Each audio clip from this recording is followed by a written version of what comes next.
This is St Bride's Church in Douglas, South Lanarkshire.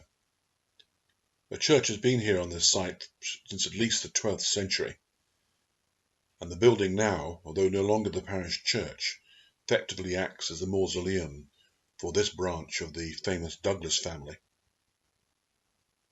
The church at one time was much larger, as could be seen from the view of the back of the Ingalls aisle. This area one time was the nave of the church. You can see where it's been blocked up. So what was the chancel and choir and altar of the church is now effectively the mausoleum with the crypt below. The clock tower is a later addition. It stands in the Ingalls aisle and dates from 1618. The clock it contains dates, however, from 1565 and is said to be the oldest working clock in Scotland. The first husband of Mary Queen of Scots, Lord Darnley, his mother was a Douglas from here, and it was a present from the Queen.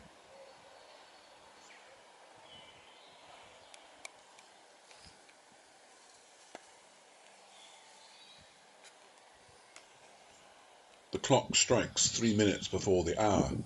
This is in accordance with the Douglas motto, never behind.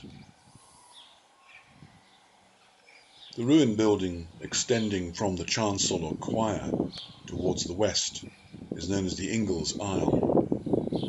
It's not entirely clear as to why it has this name. One story is that Sir James Douglas the Good was being attacked by English soldiers, and a soldier named Ingalls came to his rescue.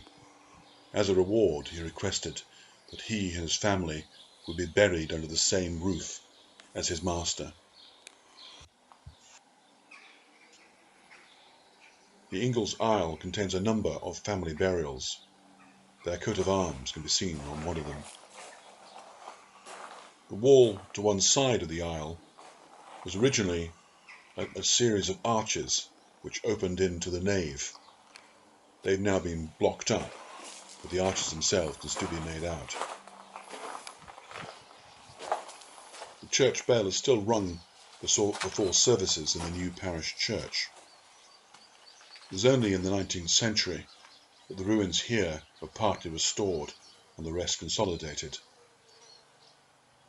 The chancel or choir, with its ornate tombs, had no roof for well over 100 years. As was the custom of the time, much of the stone from the old church was taken for the building of the new one. The church contains 2 embalmed hearts. This links in with the story of Sir James the Good Douglas being entrusted with taking the heart of Robert the Bruce to the Holy Land. One of these hearts is that of Sir James the Good, whilst the other is that of Archibald Bell the Cat, the 5th Earl of Angus. There was a plot against King James III, and he is said to have stated, "Who will bell the cat?" meaning who will take the risk of standing up against the king.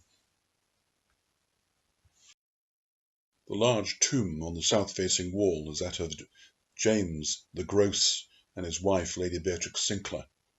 The large tomb in the centre is that of Lady Lucy Douglas, Countess of Hume. The ancient building to the west was once the dower house for Douglas Castle.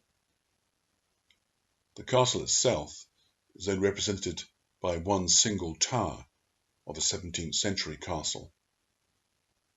A very substantial mansion house stood close to this site. However, this was demolished in the 1930s due to mining subsidence.